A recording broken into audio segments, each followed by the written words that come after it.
Safeguarding the diversity of our world's languages is crucial to protecting cultural and biological diversity. When an indigenous language is lost, the knowledge accumulated by the community of its speakers is jeopardized.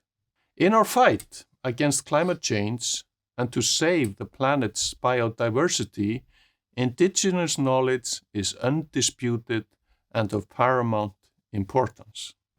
Here at the University of Iceland, the Vigdís International Center for Multilingualism and Intercultural Understanding will act as the main campaigner for the International Decade of Indigenous Languages.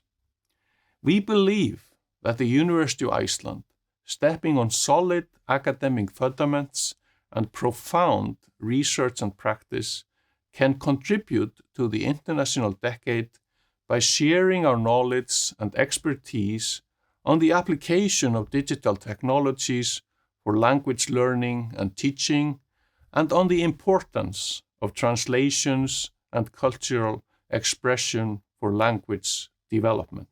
We look forward to working together on raising awareness about the importance of linguistic diversity and the critical loss of languages, as only through valuing and supporting the diversity and equality of cultures, languages, and peoples, we can build a diverse, informed, democratic, and sustainable society.